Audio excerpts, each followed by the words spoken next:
السلام علیکم، میں ہوں رضوان اشرف۔ حکومت جو آئینی ترامیم لانا چاہ رہی تھی وہ ساری کی ساری 90%، 90% اس کے اندر عدلیہ کو ٹارگٹ کیا گیا تھا، عدلیہ کو، اور 90% اس کے اندر جو ترامیم تھی وہ ساری کی ساری supreme court of Pakistan, high court کے متعلق تھی، تمام کی تمام ہائی کورٹ اور سپریم کورٹ آف پاکستان کے متعلق تھی، ججز کے متعلق تھی، ان کی سلیکشن کے متعلق تھی، ان کی جو ٹینیور ہے ان کے متعلق تھی، یعنی تمام کے تمام معاملات اس میں ججز کے متعلق، کورٹس کے متعلق، عدالتوں سے متعلق، ان کے ٹرانسفر سے متعلق ہے، جس کی وجہ سے عدلیہ کو اس بات کا اندازہ ہے کہ اگر یہ ترمیم آتی ہے، ترمیم پاس ہوتی ہیں تو ہمیں کس طرح سے کنٹرول کیا جائے گا۔ ان کو اس چیز کا اندازہ ہے، انہیں اس چیز کا خدشہ ہے، انہیں اس چیز کا خطرہ موجود ہے، انہیں اس چیز کا پتہ ہے، اور اس کے پیچھے پوری بیک گراؤنڈ ہے کہ عدلیہ کو کنٹرول کرنے کی سازش کیوں کی جا رہی ہے۔ کیونکہ پچھلے 6 مہینے سے عدلیہ نے جس طریقے سے سٹینڈ لیا، عدلیہ نے جس طریقے سے اپنا موقف سامنے رکھا ہے، عدلیہ نے جس طریقے سے آئین، قانون اور میرٹ کے اوپر فیصلے دیے ہیں، وہ سب سے بڑا مسئلہ بن گیا ہے اس حکومت کے لیے بھی، اسٹیبلشمنٹ کے لیے بھی۔ تو انہوں نے یہ پلان کیا کہ ترامیم لا کے، ایک پورا پیکج لا کے،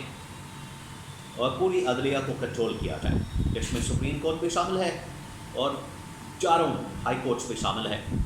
لاہور ہائی کورٹ،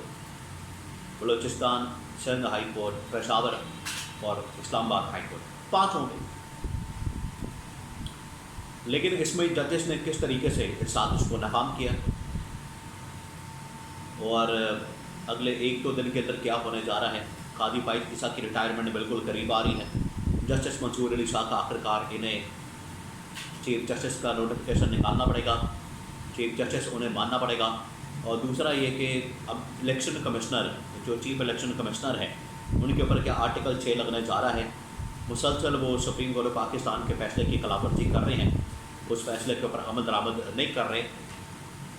تو کیا ان کے اوپر آرٹیکل 6 لگ سکتا ہے؟ اس کے بارے میں بڑی اہم ترین انفارمیشن میرے پاس موجود ہے، وہ آپ کے ساتھ میں شیئر کرتا ہوں۔ سب سے پہلے میں آپ کو بتا دوں کہ کس طریقے سے اس ترامیم کے ذریعے، اس ترمیم کے ذریعے، اس آئینی ترامیم کے پیکج کے ذریعے سپریم کورٹ آف پاکستان کو مینیج کرنے کی، اس کو کنٹرول کرنے کی سازش ہو رہی ہے۔ اور سازش کے پیچھے حکومت کیا کوشش کر رہی ہے؟ حکومت کی کوشش یہ ہے کہ یہ جو چیف جسٹس قاضی فائز عیسیٰ ہیں، ان کو ایکسٹینشن دی جائے، ان کی توثیق کی جائے، اور پیرلل اسلام آباد کے اندر، کیپٹل کے اندر 2 عدالتیں قائم کر دی جائیں، ایک سپریم کورٹ آف پاکستان اور ایک آئینی عدالت۔ آئینی عدالت کو تمام کے تمام حکومتی ریاستی معاملات دے دیا جائے اور اس کا سربراہ بنا دیا جائے قاضی فائز عیسیٰ کو، اور سپریم کورٹ آف پاکستان کو ایک لولا لنگڑا سا ادارہ بنا دیا جائے، اور سپریم کورٹ کے ذمے مقدمات، سول، کرمنل اور اس طرح کے مقدمات ان کے سپورٹ کر دیے جائیں، اور قاضی فائز عیسیٰ کے تھرو یہ باقی مینیج کر سکیں سارے حکومتی ریاستی معاملات کو، کیسز کو، مقدمات کو۔ جس طرح سے ریزرو سیٹوں والا کیس ہے، یہ عمران خان کے اوپر مقدمات ہے، عمران خان کو لمبائی جیل میں رکھا جائے، اور ادھر دوسری جو سپریم کورٹ ہے اس کو بالکل لولا لنگڑا کر کے وہاں پر اپنی مرضی کے ججز اوپر لا کے بٹھا دیے جائیں، کیونکہ اس کی سلیکشن کا طریقہ کار بھی اس ترمیم کے اندر موجود ہے۔ تو یہ تھا حملہ سپریم کورٹ کے اوپر۔ اب سپریم کورٹ نے اس کو دیکھ لیا، سپریم کورٹ کو اس کا اندازہ ہو گیا، جس کی وجہ سے عین موقع پر جب یہ ترمیم کرنے جا رہے تھے، جس کے لیے ملاقاتیں کر رہے تھے، جس کے لیے بھاگ دوڑ کر رہے تھے، جس کے لیے یہ آ جا رہے تھے، سپریم کورٹ آف پاکستان کی جانب سے مخصوص نشستوں کے فیصلے کے اوپر